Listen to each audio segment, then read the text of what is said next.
mengadili, menyatakan terdakwa Ferdi Sambo SH SIK MH telah terbukti secara sah dan meyakinkan bersalah melakukan tindak pidana turut serta melakukan pembunuhan berencana dan tanpa melakukan tindakan yang berakibat sistem elektronik tidak bekerja sebagaimana mestinya yang dilakukan secara bersama-sama, menjatuhkan pidana kepada terdakwa tersebut oleh karena itu dengan pidana mati. Menjatuhkan pidana terhadap terdakwa Putri Chandrawati dengan pidana penjara selama 20 tahun. Menjatuhkan pidana terhadap terdakwa Richard Eliezer Budiang Lumiu dengan pidana penjara selama 1 tahun dan 6 bulan.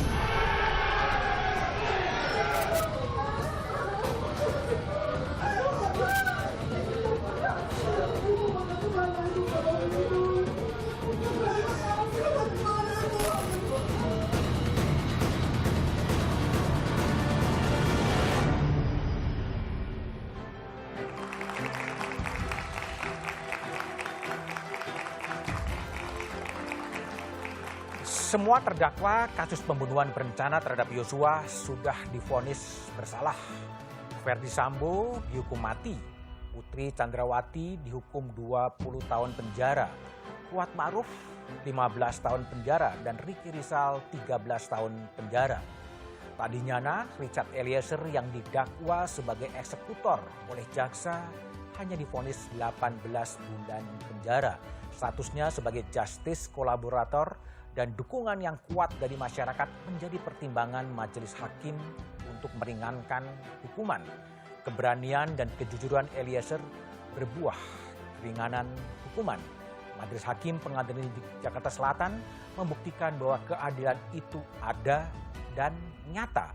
Namun apakah vonis ini akan dieksekusi atau akan menguap di pengadilan yang lebih tinggi?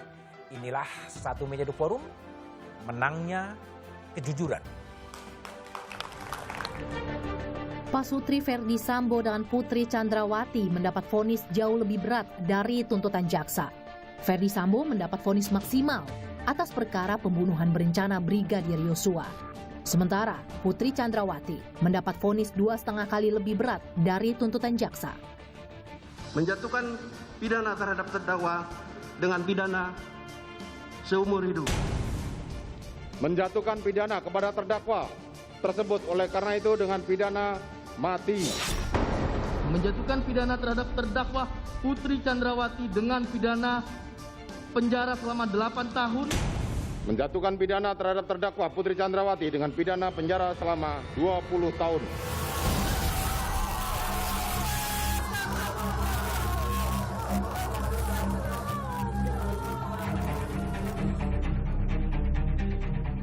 Vonis mati untuk Sambo dan 20 tahun penjara untuk Putri sukses mendapat apresiasi berbagai pihak. Vonis untuk Sambo itu sudah tepat. Kita mengapresiasi vonis Majelis Hakim Kejaksaan Negeri Pengadilan Negeri Jakarta Selatan. Demikian juga dua bekas anak buah Sambo, Kuat Ma'ruf dan Ricky Rizal, yang divonis lebih berat dari tuntutan jaksa. Kuat Ma'ruf divonis 15 tahun penjara, sementara Ricky Rizal divonis 13 tahun penjara. Kuat dan Ricky memastikan mengajukan banding. Sementara Ferdi Sambo dan Putri Chandrawati punya waktu 7 hari untuk mempertimbangkan akan banding atau menerima putusan hakim.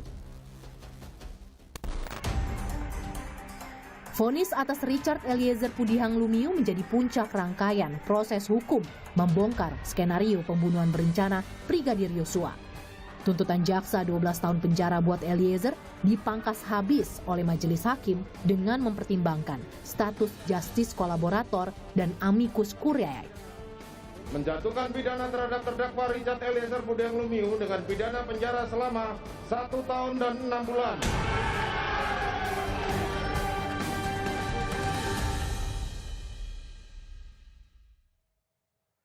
Menangnya kejujuran, itulah tema Satu Meja The Forum malam ini. Telah hadir di studio dari ujung sebelah kanan ada Martin Simanjuntak, kuasa hukum dari keluarga Yosua. Malam, Selamat Martin. Kemudian ada Mbak Susila Ningtyas, wakil ketua LPSK. Malam, Selamat malam. Susi. Di ujung sebelah kanan ada Mas Joko Sarwoko, Prof. Joko Sarwoko, Hakim Agung periode 2004-2012. Malam, Pak Joko. Di sebelah kiri saya ada Roni Talapesi, kuasa hukum Richard Eliezer. Malam, Mas Bung Roni. Dan kemudian ada Prof. Sulistiawati Irianto, Guru Besar Fakultas Hukum Universitas Indonesia dan Koordinator Aliansi Akademis Indonesia yang juga telah hadir di studio. Melalui sambungan Zoom, saya juga telah tergabung dengan Kepala Divisi Humas Mabes Polri, Irjen Dedi Prasetyo. Malam, Pak Dedi. Selamat malam, Mas Budi. Dan ada juga Profesor Dr. Mahfud MD, Menko Polhukam. Malam, Prof. Mahfud. Malam semuanya. Oke. Jadi dan para narasumber yang lain, selamat malam. Prof. Mahfud, saya akan memulai diskusi dengan Prof. Mahfud. Saya baca di media online, Prof. Mahfud menyaksikan vonisnya Eliezer dan setelah vonis dibacakan Prof. Mahfud tepuk tangan. Kenapa tepuk tangan, Prof? Ya kaget aja. Kaget? Hakimnya, ya kaget karena ada hakim yang begitu hebat dan berani. Oh. Dari 12 tahun menjadi 1,5 tahun itu memang perlu keberanian untuk menjelaskan itu.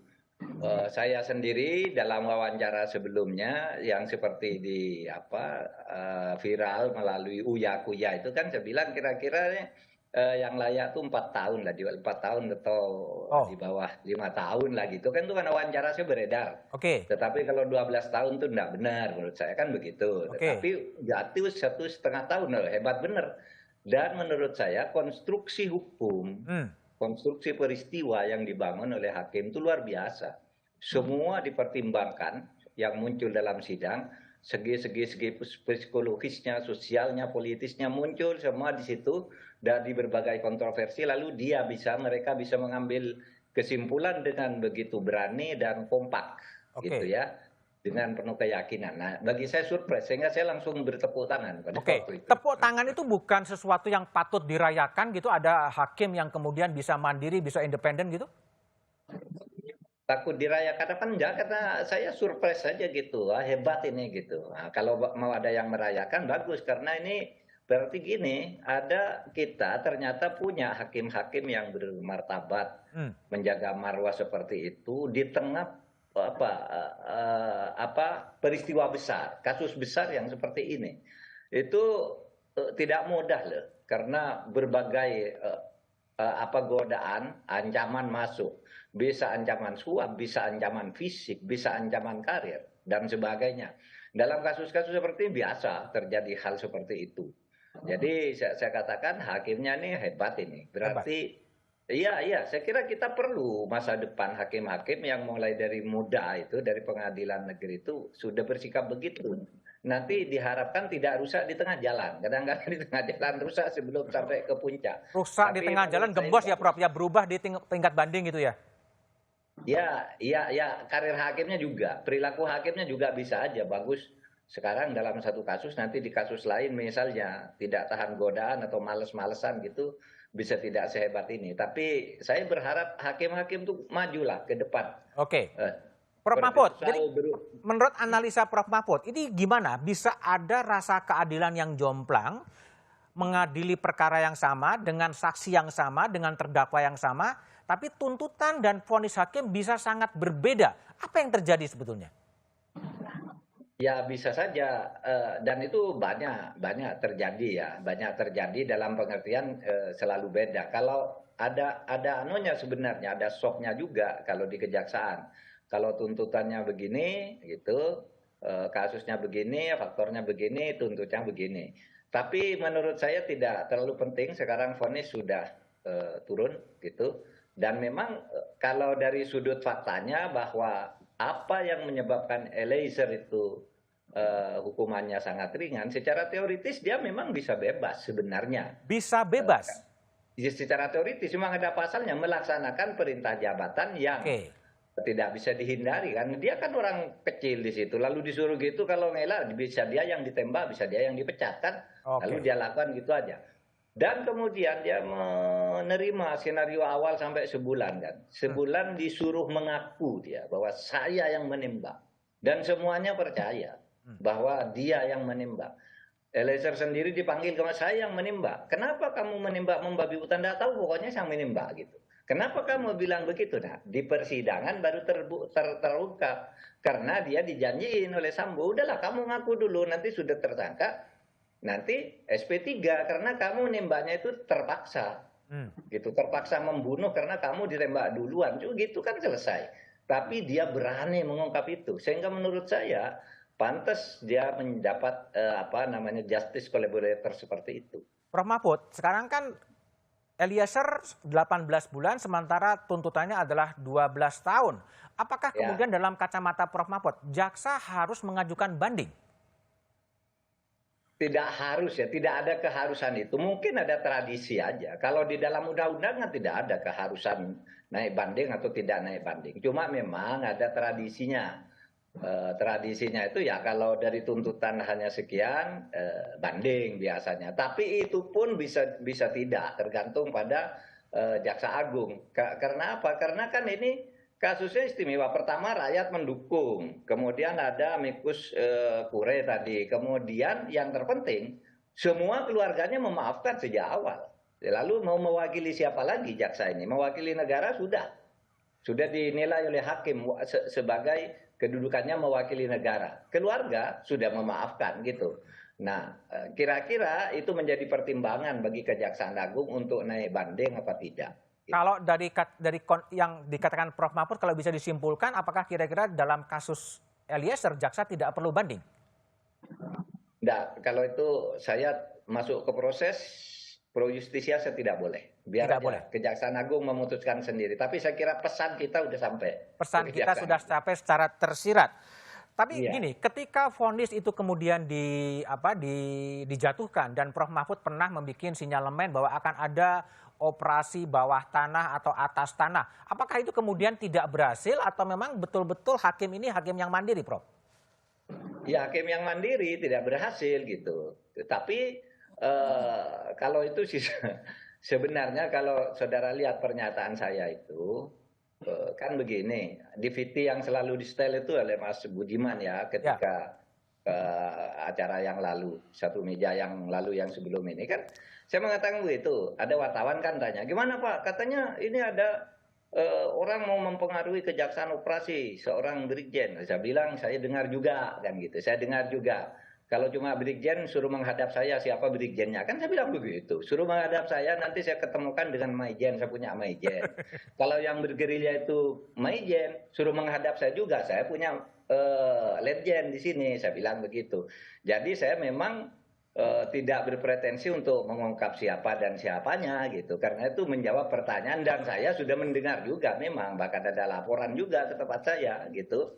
Siapa dan bagaimana. Tapi itu kan gosip-gosip gitu hanya bisa dilayani dengan pernyataan terbuka juga. Kalau dipanggil pasti tidak ngaku kan. Pernyataan terbuka aja, jangan coba-coba bergerilya.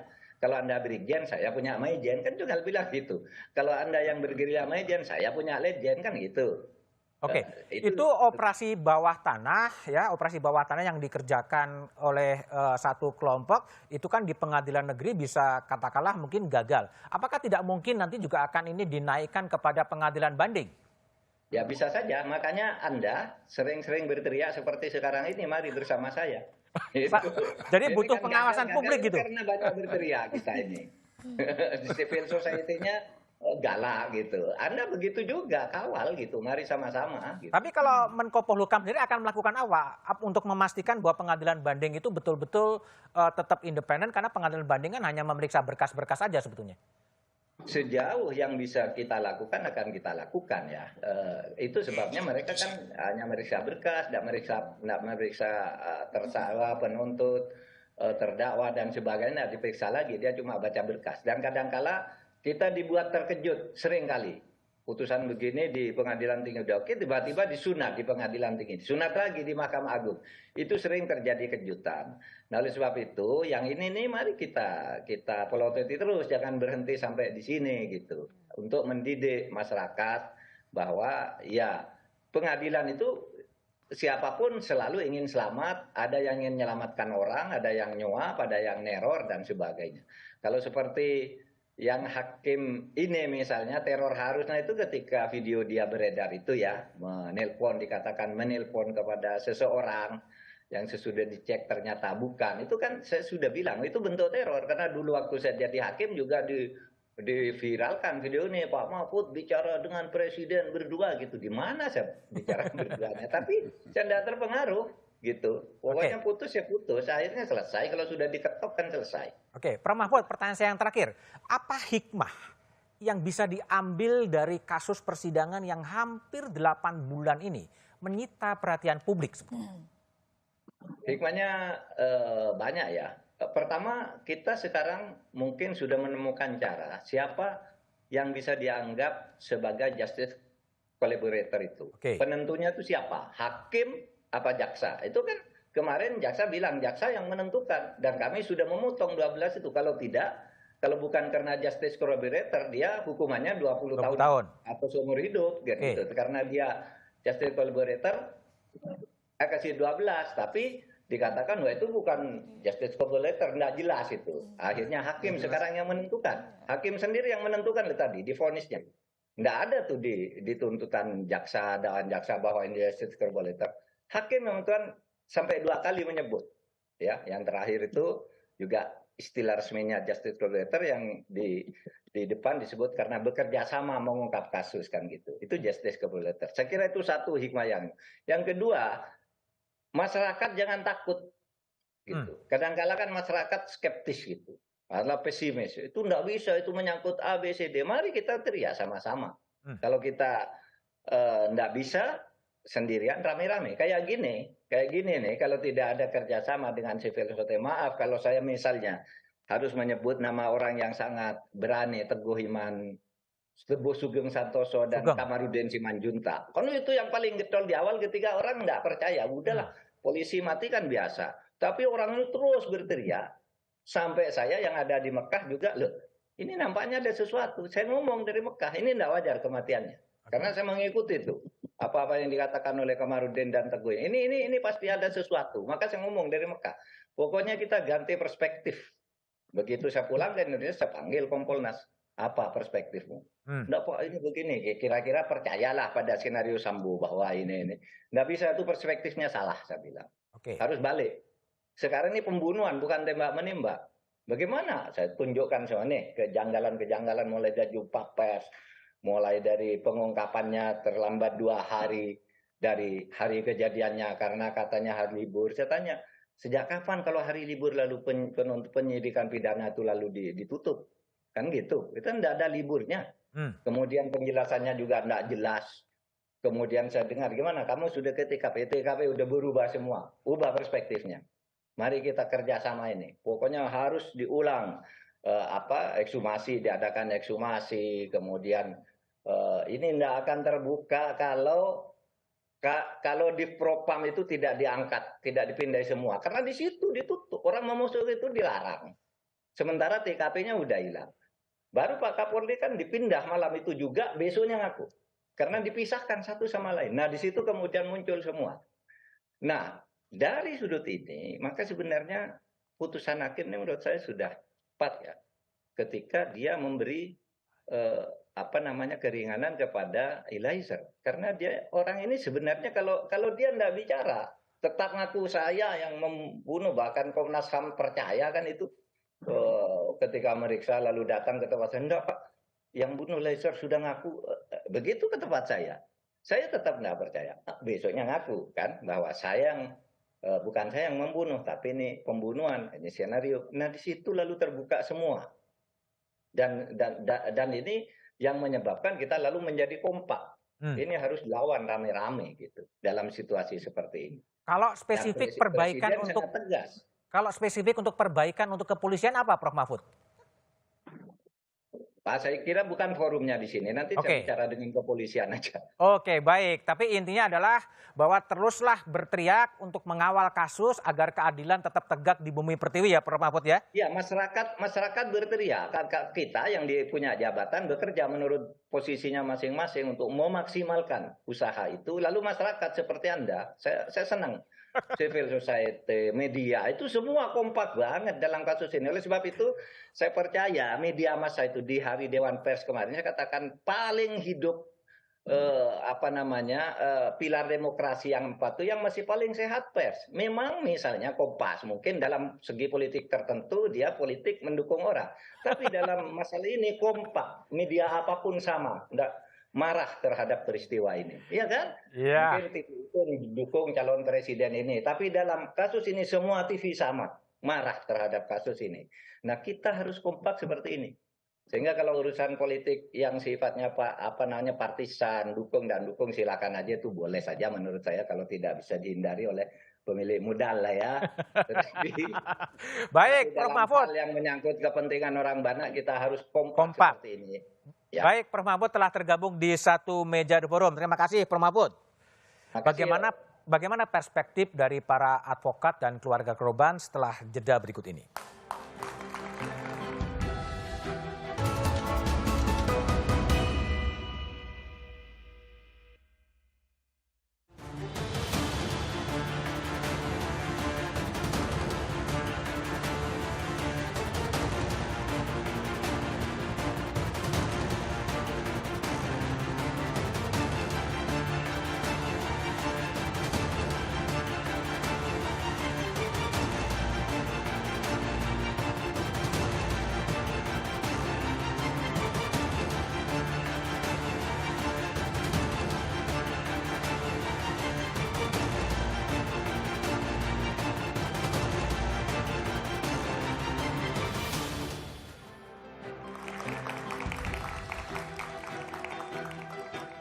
Masih bersama saya Budiman Tanurjo di Satu Meja The Forum. Saya ke Roni Talapesi. Bung Roni, selamat ya, kerja kerasnya sekarang udah agak lega. Ya, terima kasih Mas Budiman, terima kasih juga dukungan luas, terutama Kompas. Oke, saya tanya ya, 18 bulan penjara untuk Eliezer.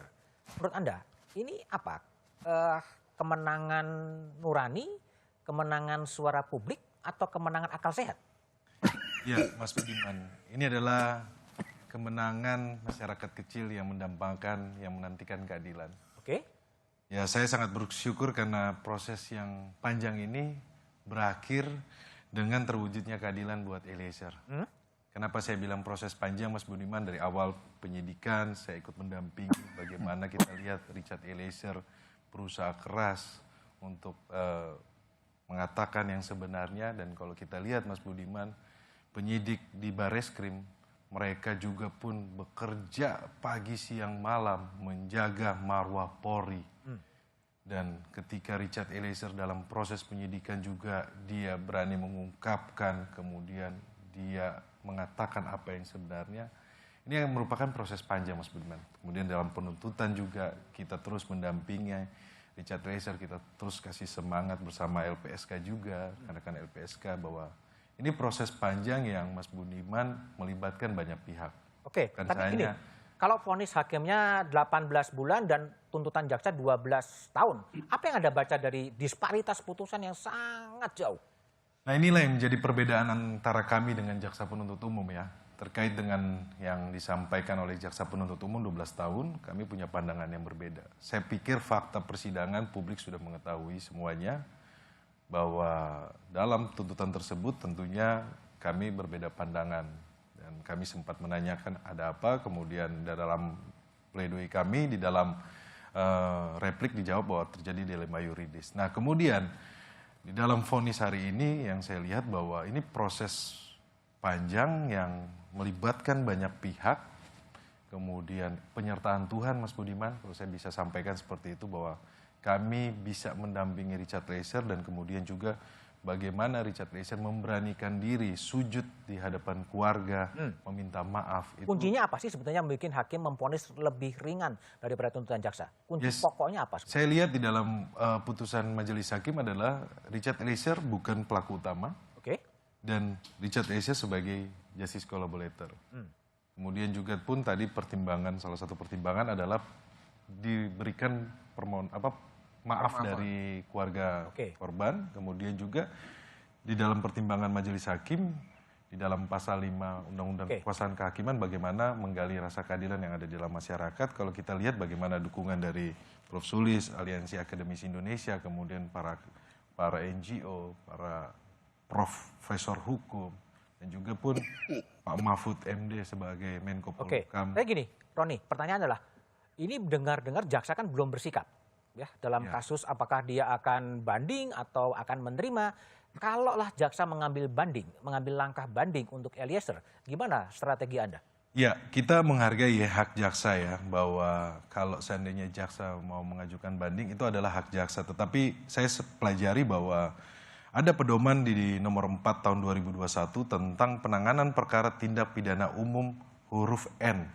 Di dalam pedoman internal kejaksaan di huruf F itu menyampaikan dalam hal terdapat permasalahan atau keadaan tertentu yang bersifat kausisitas atau pemenuhan rasa keadilan masyarakat. Yang kita garis bawahi harus melihat rasa keadilan masyarakat. Kalau kita melihat bahwa Richard Eliezer begitu besar dukungan dari masyarakat luas ya. Jadi kalau seandainya jaksa mau mengambil sikap banding ya silakan saja.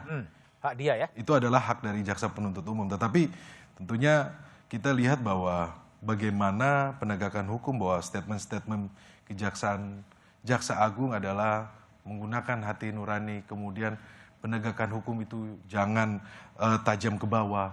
Itu beberapa statement Jaksa Agung itu saya mengikuti juga. Jadi saya pikir bahwa kejaksaan dalam hal ini jaksa penuntut umum tidak terlalu berat karena memang di dalam peraturan internal yang di mana nomor 4 tahun 2021. Rasa keadilan yang perlu didengar. Ya. Oke, baik.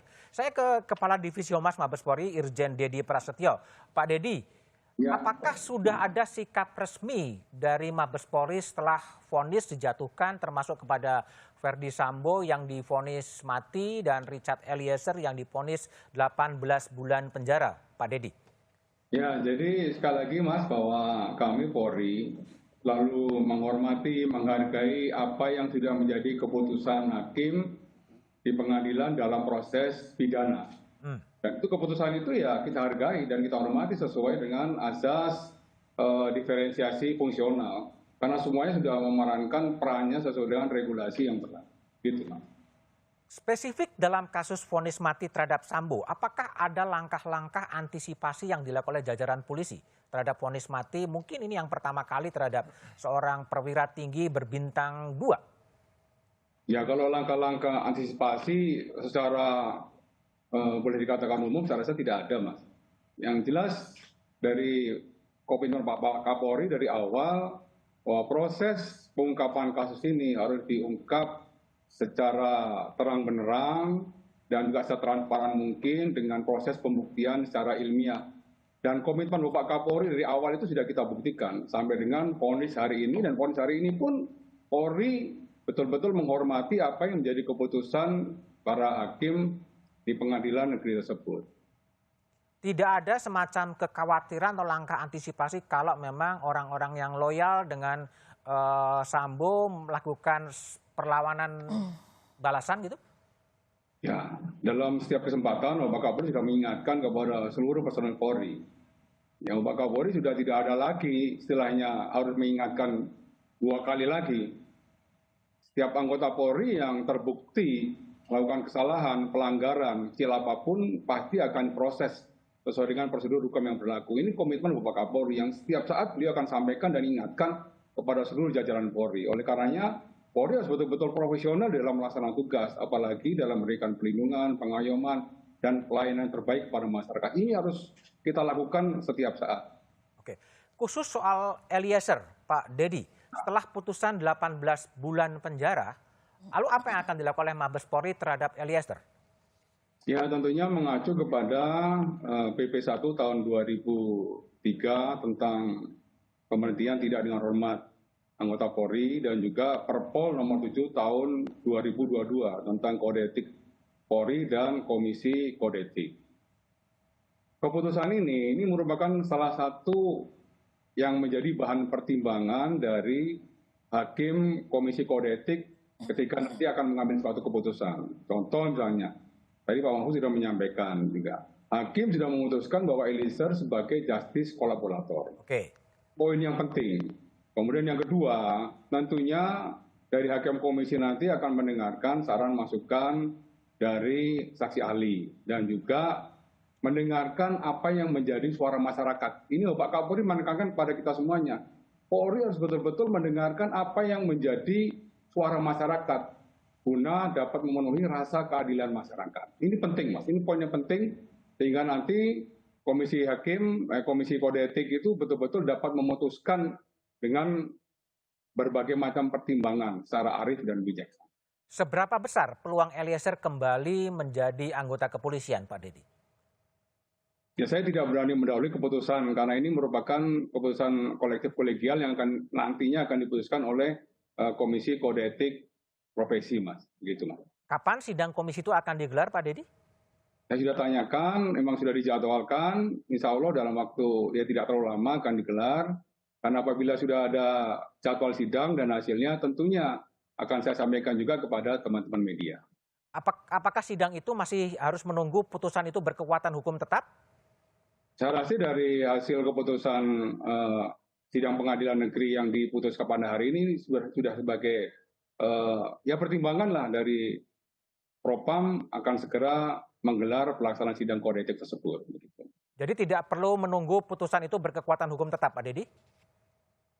Kalau menurut pendapat saya tidak perlu, Mas. Karena ini sudah sangat jelas putusan di tingkat pengadilan negeri cukup jelas dan bisa menjadikan salah satu pertimbangan dari Divisi Propam untuk segera menggelar sidang kode etik.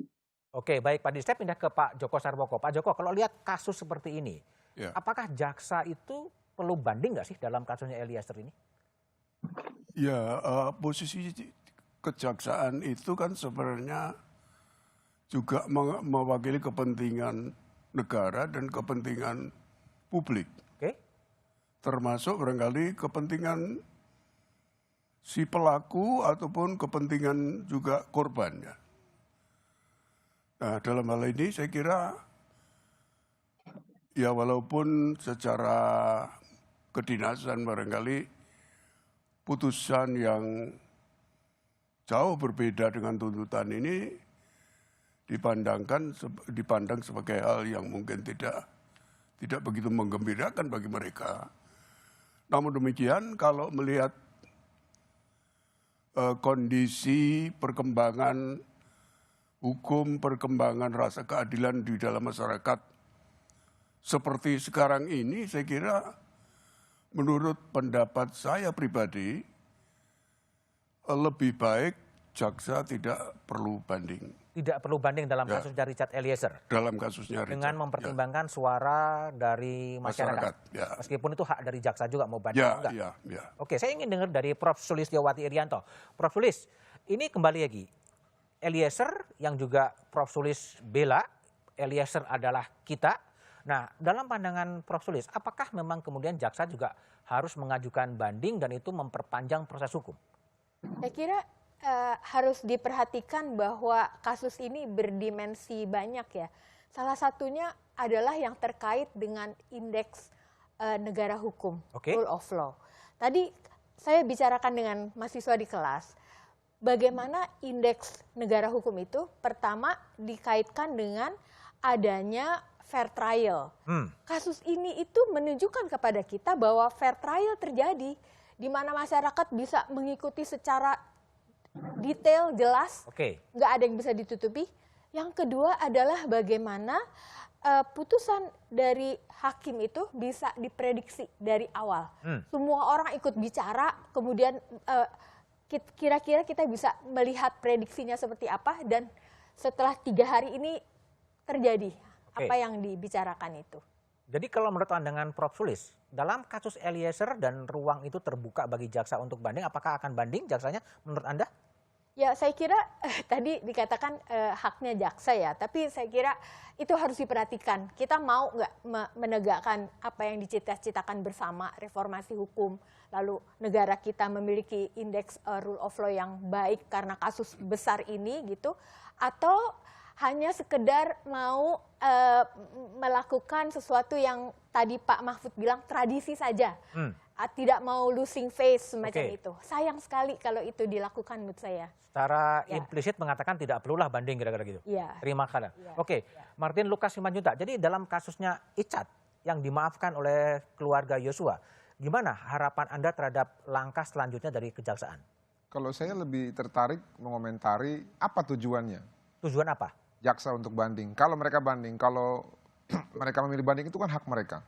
Karena gini, yang pertama, Richard sudah membantu mereka untuk membuktikan terdakwa yang lain terbukti sah dan meyakinkan. Itu yang pertama. Yang kedua, Richard ini ya seluruh pertimbangan yang disampaikan oleh jaksa itu dikabulkan oleh majelis hakim. Yang berbeda adalah tuntutannya, vonisnya. hukumannya. Yang ketiga, Richard sudah dimaafkan oleh keluarga korban. Dan yang keempat, melalui persidangan hari ini pasca putusan, keluarga korban menegaskan bahwa, ya keluarga kandung ya, menerima dan menghormati putusan pengadilan. Sekarang kalau kita berbicara tujuan, apalagi tujuan bandingnya jaksa. Ketika Richard sudah membantu mereka untuk mengungkap kejahatan terdakwa yang lain, dan juga sudah dimaafkan oleh keluarga korban. Oke, baik. Kalau cuma masalah pride, saya pikir ini bukan saatnya untuk mengejar harga diri. Oke, baik Martin. Saya telah terhubung dengan Ibunda Richard Eliezer, Rineke Alma Pudihang. Bu Ine, apakah mendengar suara saya, Bu Ine? Ya, ada. Bu Ine, di Zoom juga ada Mabes Polri, Kepala Divisi Humas Mabes Polri, Irjen Dedi Prasetyo. Apa yang Bu Ine sampaikan terhadap nasib harapan Bu Ine terhadap Richard kepada Mabes Polri, Bu Ine? Terima kasih. Kalau harapan kami dari orang tua saat ini untuk Mabes Polri, kiranya Richard kalau bisa sampai masih bisa bertugas kembali seperti dulu sebagai seorang anggota polisi. Karena dia juga menjadi seorang anggota polisi ini dengan perjuangan yang sangat luar biasa dan dia juga sangat mencintai kepolisian. Jadi dia berharap, kami juga berharap sebagai orang tua agar Richard masih bisa bertugas kembali seperti dulu sebagai seorang anggota polisi. Bu Ine, apakah benar memang Richard dalam kasus ini memang ingin kembali ke kepolisian lagi, khususnya di Brimob, Bu Ine? Iya, dia memang ingin sekali karena itu kecintaannya, itu cita-citanya dari kecil. Dia ingin jadi seorang anggota polisi dan sekarang menjadi anggota Brimob. Dan dia sangat berharap bahwa dia bisa kembali bertugas sebagai seorang anggota Brimob. Oke, baik Bu Ine. Pak Dedi Prasetyo itu adalah suara dari Ibunda Richard Eliezer yang sangat berharap Richard bisa kembali ke Mabes Polri. Gimana tanggapan Mabes Polri, Pak Dedi? Pasti apa yang menjadi keinginan Bu Ine akan kita dengar. Bapak Kapolri pasti akan sangat bijak untuk mendengarkan apa yang menjadi saran masukan dari masyarakat. Itu sudah menjadi komitmen beliau. Dan tentunya nanti dari Hakim Komisi Kode Etik Polri akan mendengarkan juga apa yang menjadi keinginan Bu Rina. Ya. Fakta-fakta itu tentunya akan disampaikan dalam proses persidangan dan itu akan diuji. Tapi saran, masukan, sekali lagi, ini merupakan bagian yang terpenting sebelum Hakim Komisi Kode Etik akan memutuskan dengan sangat bijaksana. Oke, baik. Kembali ke Bu Ine. Bu Ine, setelah dituntut 12 tahun penjara dan kemudian dihukum 18 bulan penjara, gimana posisi Bu Ine atau perasaan dari Bu Ine sebagai ibunda dari Richard Eliezer, Bu? Terima kasih. Kami sebagai orang kecil, kami berdua sebagai orang tua merasa sangat bersyukur puji Tuhan karena dari tuntutan yang awal 12 tahun dan akhirnya menjadi putusan 1 tahun 6 bulan, itu merupakan satu berita yang sangat membuat hati kami sangat bercita karena kami sangat berharap dengan putusan seperti itu berarti anak kami dengan harapan masih bisa bertugas kembali sebagai anggota polisi. Karena sekarang saat ini kan bapaknya sudah tidak bekerja dan Richard ini merupakan tulang punggung dalam keluarga kami. Jadi kami sangat berharap sekali agar bisa kembali bertugas sebagai seorang anggota polisi. Oke, baik Bu Ine, harapannya adalah Richard bisa kembali diterima di kesatuan dari Mabes Polri dan itu masih menunggu bagaimana sidang kode etik yang akan segera dijalankan. Terima kasih Bu Ine, terima kasih Pak Dedi Prasetyo telah bergabung di satu meja The Forum. Kita lanjutkan setelah jeda berikut ini.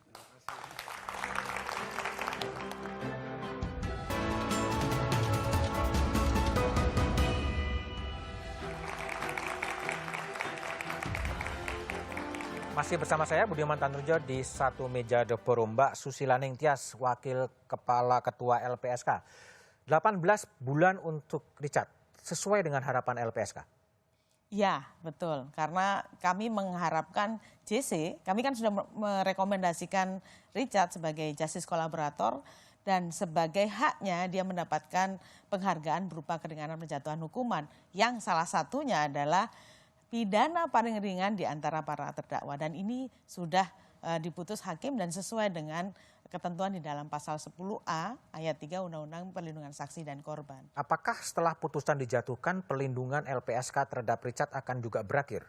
Tidak, karena kami akan terus memberikan perlindungan kepada Richard, apalagi sudah jelas hakim sudah menetapkan yang bersangkutan sebagai justice kolaborator, otomatis perlindungan itu akan tetap berjalan karena perlindungan LPSK sebenarnya tidak digantungkan dengan proses penegakan hukum gitu ya. Sampai kapan perlindungan itu akan diberikan? Perlindungan itu akan tetap diberikan sampai kepada justice kolaborator, saksi, korban, ahli, pelapor, subjek-subjek yang kami lindungi itu aman dan tidak ada ancaman lagi. Gimana ngukur aman dan tidak ada ancaman? Kami akan melakukan evaluasi tiap periode tertentu seperti itu. Bahkan mungkin ketika dalam situasi tertentu kita memberikan perlindungan, itu kemudian ada sesuatu yang mengganjal atau sesuatu apa, kita bisa tingkatkan perlindungannya malahan gitu ya. Apakah sekarang masih ada ancaman terhadap Richard? Sampai detik ini sih masih belum ada ya, tapi kami menjaga betul karena ada potensi-potensi ancaman yang kita nilai. Ada potensi ancaman dari siapa? Ya kita tidak tahu ya, banyak pihak soalnya. Bahkan Richard sendiri kan tidak bisa mengidentifikasi mana teman, mana lawan seperti itu. Jadi kami mempertimbangkan semua aspek untuk keamanan dan keselamatan. Oke, Roni, kita nggak tahu, kan menurut Susila Ningtyas tadi mengatakan nggak tahu siapa kawan, siapa lawan. Benar demikian? Ya, dalam proses ini kan kita melihat bahwa perjalanannya kan sudah berjalan baik ya, Mas Budiman, bahwa kami percaya bahwa penegakan hukum yang berjalan ini, bahwa di dalam Richard juga di dalam rutan Barreskrim tentunya masih dalam. Tapi dalam ancaman atau enggak sih sebetulnya? Sampai saat ini tidak ada. Tidak ada? Tidak ada, Mas Budiman. Tetapi kan kalau saya pahami bahwa ketika Bu Susi sampaikan seperti itu kan kita pencegahan kan lebih baik. Kita kan berharap bahwa tidak ada seperti itu. Makanya kita banyak berdoa aja, Mas Budiman. Banyak berdoa? Banyak berdoa. Jadi perlindungan yang paling tinggi adalah berdoa? Perlindungan yang paling tinggi itu adalah datangnya dari Tuhan. Oke, baik. Pak Joko Sarwoko, hakim yang sangat lama berkecimpung di dunia hakim. Gimana Anda menjelaskan dalam kasus Richard, tuntutan 12 tahun, kemudian divonis 18 bulan. Apa yang salah antara rasa keadilan dari jaksa dan hakim sebetulnya? Ya, di dalam sistem peradilan pidana kita, itu memang yang memiliki kewenangan yang paling besar adalah majelis hakim. Oke. Oleh karena itu, sering kali terjadi adanya perbedaan persepsi dari isu-isu hukum yang ada di setiap perkara antara penuntut umum dengan penasihat hukum. Dalam kasus Richard, 12 tahun dituntut, 18 bulan divonis. Ya karena bahannya kan lain. Bahan yang dipakai oleh penuntut umum untuk mempertimbangkan tuntutan dengan bahan yang dipakai oleh majelis hakim kan berbeda. Mungkin akan lebih lengkap yang dimiliki oleh majelis hakim.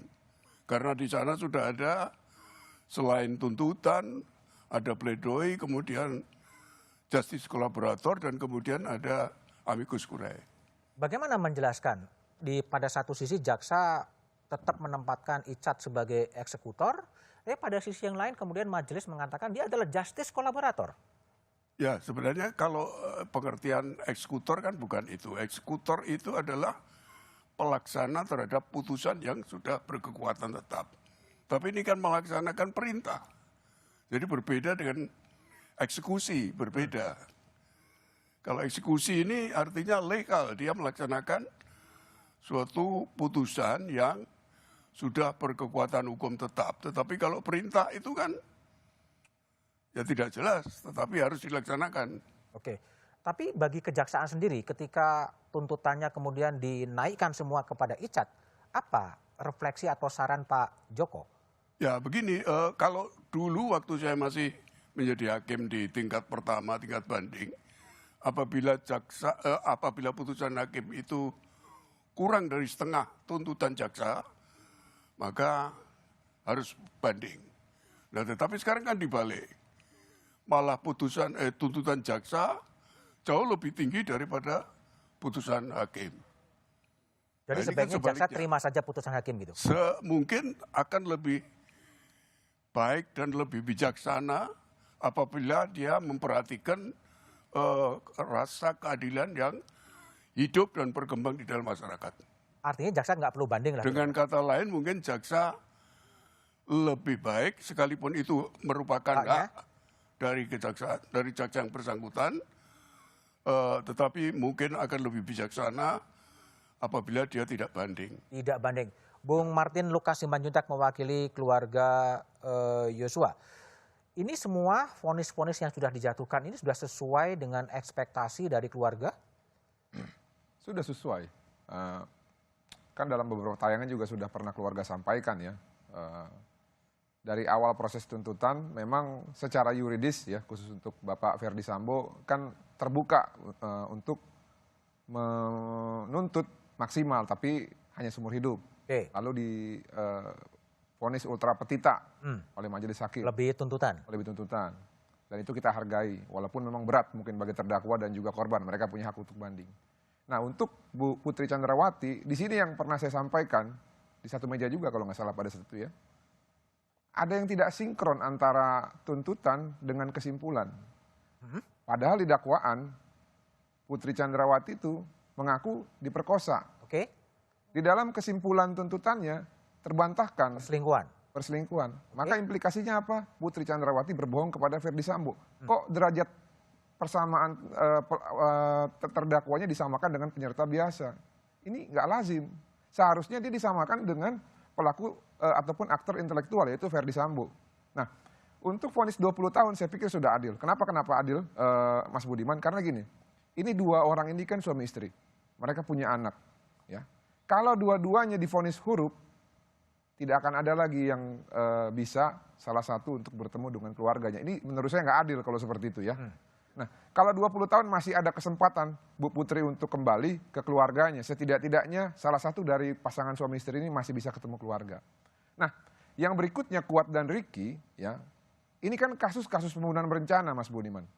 Ya, walaupun mereka pelaku turut serta, tapi jangan sampai kita itu memberikan contoh buruk kepada publik, kasus yang viral saja dituntut dan divonis rendah, apalagi kasus yang nggak viral. Oke. Karena pembunuhan berencana dan obstruction of justice itu 2 kali melanggar hak asasi manusianya, Mas Budiman. Nah, yang terakhir untuk Richard Eliezer, saya pikir seperti yang saya sampaikan tadi, tetap ya banding itu hak jaksa. Tapi kalau kita bandingkan kita harus lihat alasan dan tujuannya itu apa sih? Kalau alasan dan tujuannya sudah tidak ada lagi, buat apa banding? Tadi kalau dibilang tradisi untuk harga diri atau pride, saya pikir ini bukan waktunya lagi kita untuk mempeributkan hal tersebut. Dan kalau kita berbicara subsidi silang ya, subsidi silang, Mas Budiman ya, tahu kan mereka dikasih bonus 4 terdakwa dengan dilebihkan tuntutannya berdasarkan vonis majelis hakim. Nah, di courtingnya di mana? Di orang yang sudah membantu ataupun terdakwa yang sudah membantu jaksa itu sendiri. Jadi kalahnya sedikit, menangnya banyak. Kalahnya sedikit, menangnya banyak. Oke. Terus buat apa lagi banding itu? Kan banyak. dikasih bonus. Makanya saya himbau sih kalau saya ya, kalau boleh memberikan saran, gak usah banding lah. Gak usah banding ya. Tapi gini Pak Joko Sarwoko, ini kan ada ada juga pola bahwa pengadilan yang begitu ketat atau begitu tough di pengadilan pertama, kemudian masuk angin di pengadilan banding atau di kasasi. Dan Pak Joko kan punya pengalaman yang cukup panjang di Mahkamah Agung. Gimana sih mengantisipasi seperti itu? Tapi jawabannya setelah jeda berikut ini.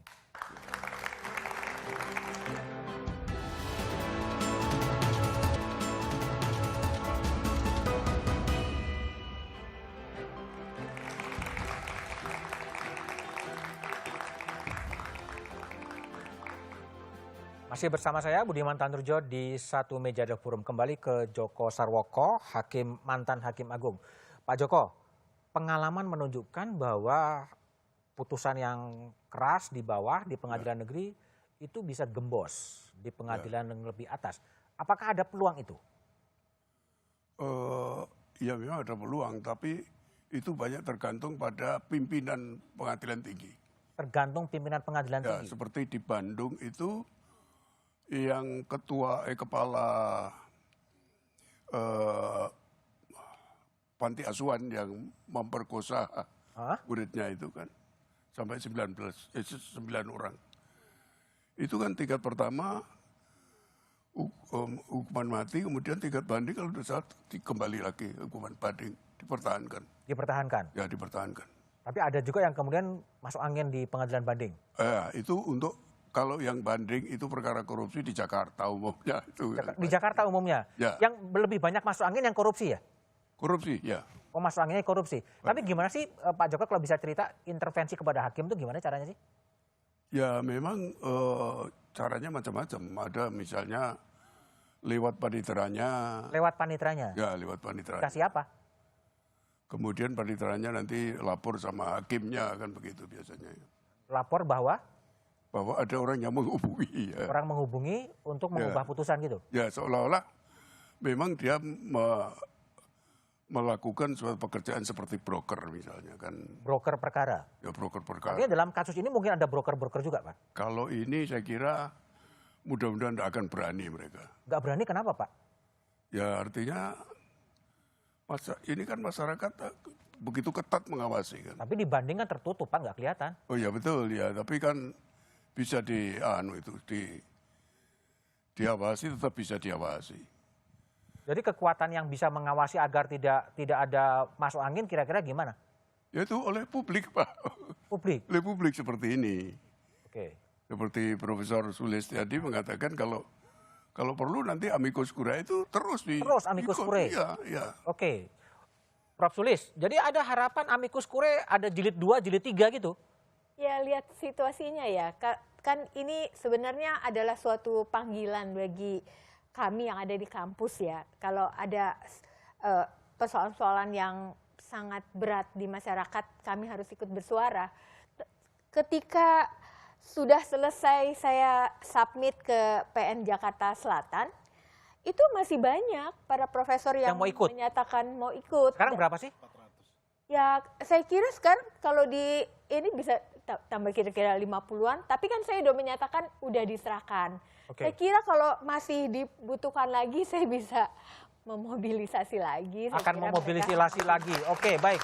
Bung Martin Lukas Simanjuntak, setelah Anda yakin nggak sih bahwa putusan ini akan tetap konsisten sampai ke banding, sampai ke kasasi, sampai ke PK dan dieksekusi? Dieksekusi apa nih? Pidana mati? Pidana mati dan 20 tahun penjara dan kemudian 18 bulan penjara? Sayangnya kalau untuk pidana mati ya kita fair aja lah ya. Fair. Tidak akan pernah terjadi itu. Tidak akan pernah terjadi. Karena apa? Karena sudah ada KUHP baru. KUHP baru. Dan ingat pasal 1 ayat 2 KUHP, apabila ada peraturan perundang-undangan yang lebih menguntungkan terdakwa yang baru dibuat, maka yang digunakan adalah yang terbaru. Itu kalau belum diputus perkaranya, Pak. Kalau sudah diputus. Iya, tapi kan 3 tahun itu waktu yang singkat, Profesor. Ya, jadi Artinya, masa jeda itu ada. Artinya eksekusi mati tidak akan terjadi karena ada KUHP baru yang akan berlaku 3 tahun dan setelah tahun ini 2026. Kecuali nanti pada saat berlakunya KUHP itu terdakwa tidak berkelakuan baik. Oke. Nah itulah mungkin bisa dilakukan eksekusi tersebut. Tapi kita coba realistis aja lah. Karena prosesi banding, kasasi sampai dengan PK dan PK-PK lagi itu bisa menunda. Tapi kalau di pengadilan banding, apakah kemungkinan akan berubah putusan itu?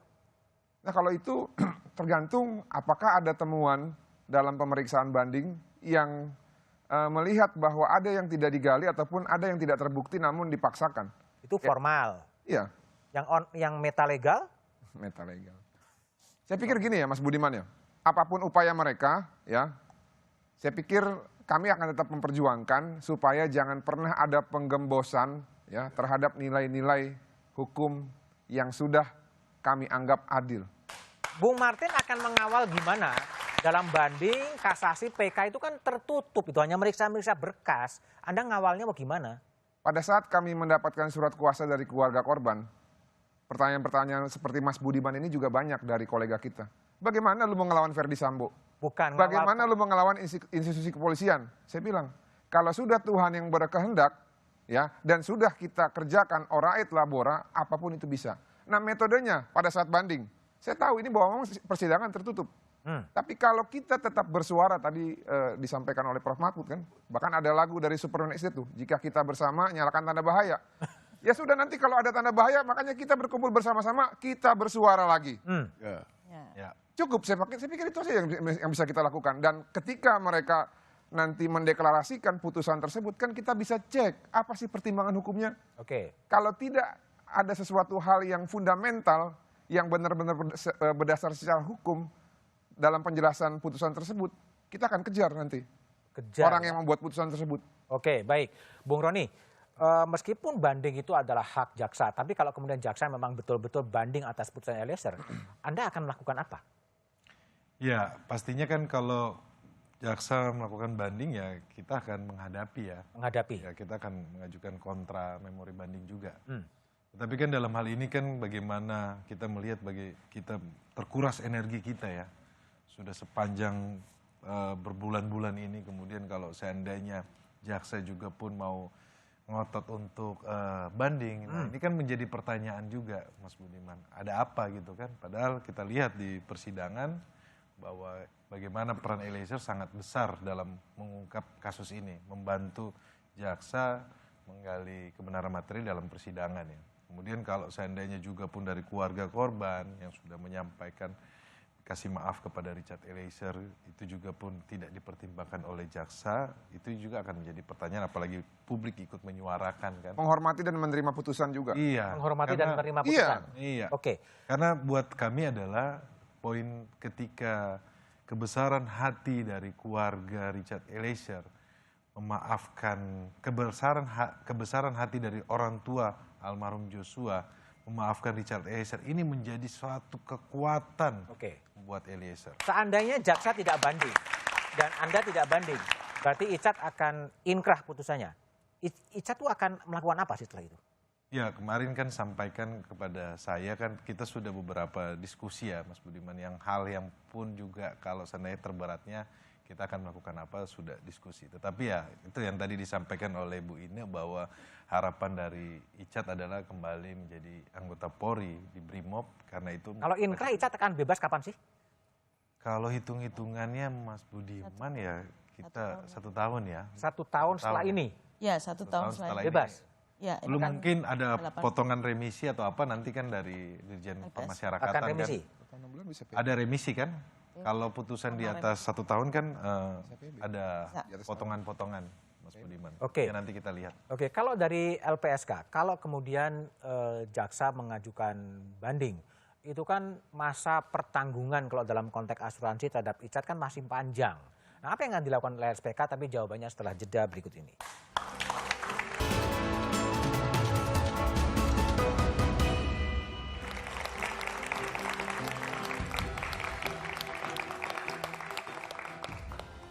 Masih bersama saya Budiman Tanrujo di satu meja The Forum. Saya kembali ke Mbak Susila Ningtyas, Wakil Ketua LPSK. Seandainya jaksa kemudian banding, artinya perkara masih akan berlanjut, apa yang akan dilakukan oleh LPSK itu tetap menjalankan perannya melindungi, memberikan perlindungan terhadap Richard Eliezer? Iya, kami tetap memberikan perlindungan dan memenuhi hak-haknya sebagai JC. Yang pertama hak-haknya itu adalah perlakuan khusus, yaitu adalah ada pemisahan tahanan, pemisahan berkas, pemberian keterangan dipisahkan dengan terdakwa lainnya. Itu perlakuan khusus. Yang kedua adalah soal keringanan penjatuhan hukuman yang kami sudah lakukan adalah memberikan rekomendasi sebagai justice kolaborator. Yang kedua juga merekomendasikan untuk mendapatkan penghargaan. Ini akan kami lakukan terus di sidang banding ya nanti ya. Kami akan mengirimkan surat kembali, mengingatkan kembali kepada majelis hakim di banding. Awalnya gimana Mbak Sulis? Nah ini kami sekali lagi seperti yang disampaikan Pak Mahfud, Bu Sulis, Mas Martin, Pak Joko dan Mas Roni, kita harus bersama-sama. Bersama-sama ngapain? Teriak sama-sama. Harus teriak bersama-sama, ini nggak bisa. Emang didengerin? Pasti didengerin. Buktinya hari ini kita mendengar amikus kurai dari Prof. Sulis dan teman-temannya, amicus curiae dari para teman-teman NGO dan amicus curiae dari para alumni Fakultas Hukum Universitas Atmajaya dan Trisakti itu diadopsi.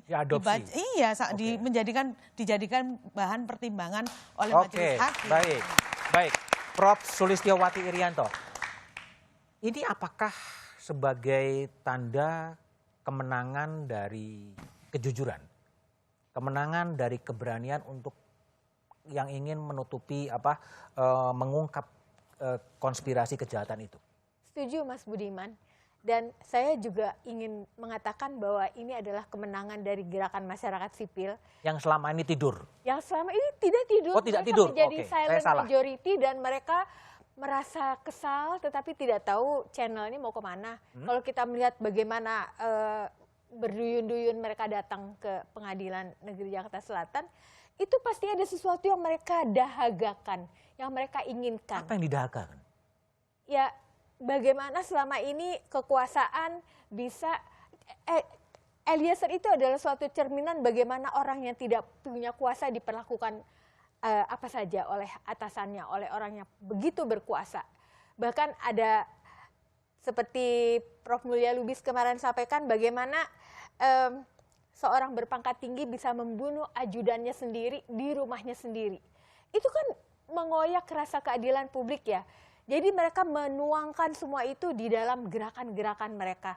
Dan kalau kita melihat secara makro lebih besar lagi, memang Indonesia itu selalu diselamatkan oleh gerakan masyarakat sipil dalam peristiwa yang manapun. Sehingga demokrasi dan nilai-nilai yang ada di konstitusi itu bisa selalu tegak. Itu ini semuanya. Momentum bangkitnya masyarakat sipil melawan ketidakadilan? Ya saya kira iya. Ya, mereka tidak punya ruangnya dan kasus ini adalah salah satu ruangnya, di mana mereka bisa berpartisipasi.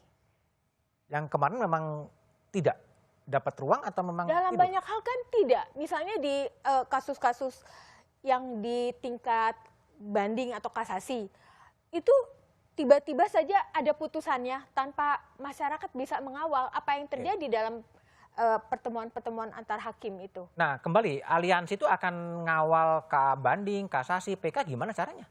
Ya, aliansi itu bukan organisasi kan ya. Itu adalah individu-individu yang memiliki semangat untuk mengamalkan apa yang mereka ajarkan di kelas setiap hari gitu kan. Saya kira saya nggak bisa katakan sesuatu yang firm gitu ya, tetapi saya kira kalau melihat bagaimana antusiasme dari kawan-kawan ketika kita minta, itu memang luar biasa. Saya juga tidak menyangka.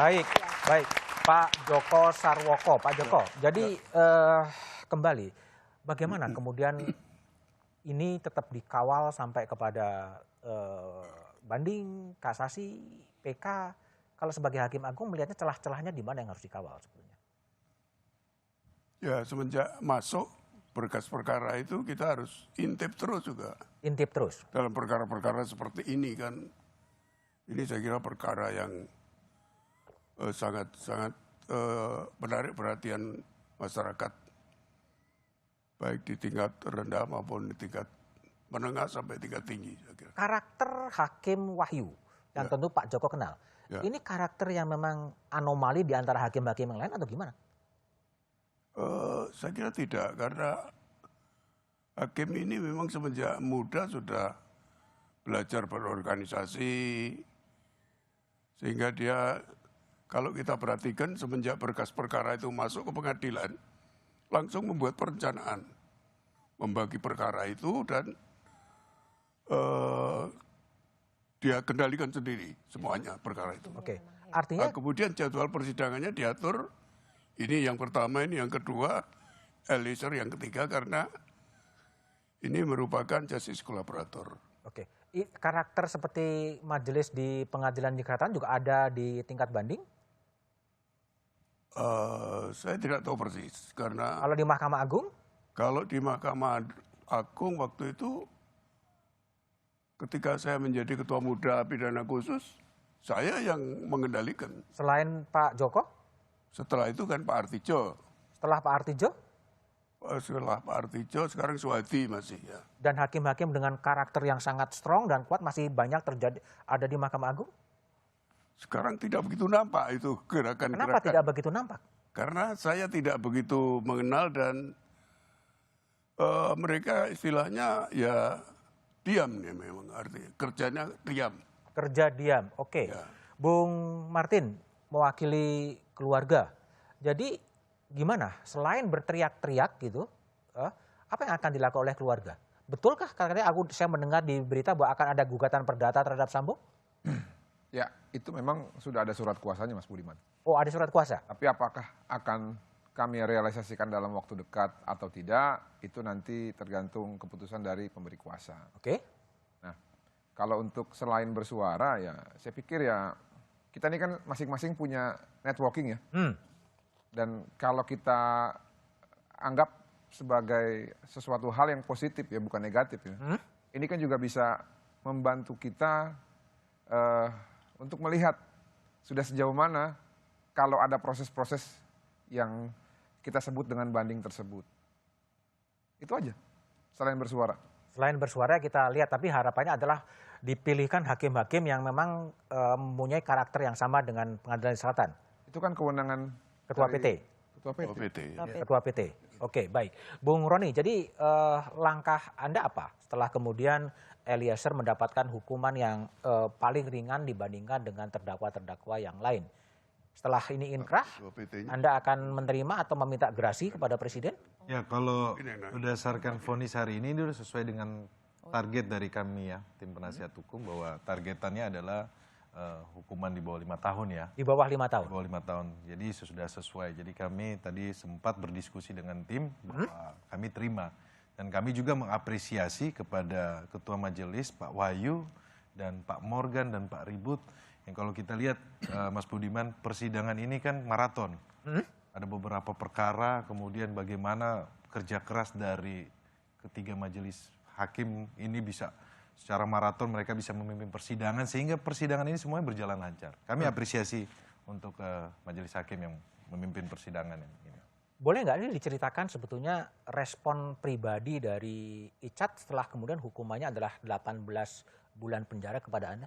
Ya, tadi kan situasinya memang Mas Budiman kan ramai ya. Kami juga meminta maaf kepada para pihak atau rekan-rekan media yang tadi tidak sempat mengambil gambar karena memang situasi kita lihat bagaimana Pengadilan Negeri Jakarta Selatan itu dipenuhi banyak orang yang pengen nonton sidang. Itu orang datang dari mana sih?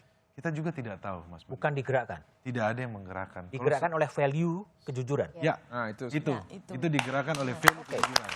Jadi masyarakat sipil masih digerakkan atau satu value kejujuran yang kian jarang ditemukan? Iya, karena melihat bahwa ini adalah nilai yang memang sudah jarang di tengah masyarakat. Nilai kejujuran dari seorang Eliezer ketika dia berani mengatakan sejujurnya apa yang sebenarnya terjadi. Ini menjadi kekuatan untuk masyarakat luas, masyarakat sipil untuk mendukung Richard Eliezer.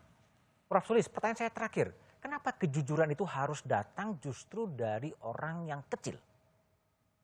Karena orang kecil itu tidak punya kepentingan.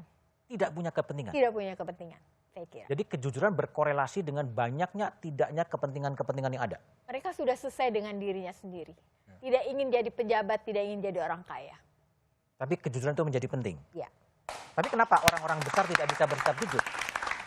Ya karena mereka punya kepentingan, selalu ingin lebih. Kita lihat saja apa yang terjadi dalam dunia perpolitikan kita, oligarki politik dan lain-lain.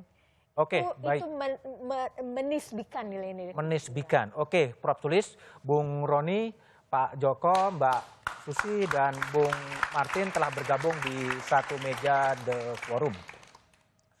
Kejujuran yang kian jarang kini mulai datang. Kegelapan yang menyelimuti sidang Sambo kini mulai terang. Sayang, kejujuran dan terang bukan dibawa orang berbintang, tapi seorang polisi rendahan. Barada Richard Eliezer bisa saja jadi panutan. Ia panutan bukan untuk penembakan. Penembakan tidak bisa dibenarkan karena mengakhiri kehidupan. Ia panutan karena keberaniannya mengakui perbuatan, menyatakan penyesalan, mengungkap kebenaran dengan mengutamakan kejujuran. Di Republik ini, kejujuran memang masih harus diperjuangkan. Diperjuangkan dengan risiko ditahan, diperjuangkan dengan risiko tersingkir dari kesatuan. Kini dan saat ini, kejujuran Eliezer dimenangkan. Entah besok. Tapi yang pasti dan abadi, kejujuran Eliezer adalah pelajaran sekaligus warisan dan semoga bukan hanya fata morgana. Demikian Satu Meja The Forum malam ini. Sampai jumpa pekan depan. Selamat malam dan terima kasih.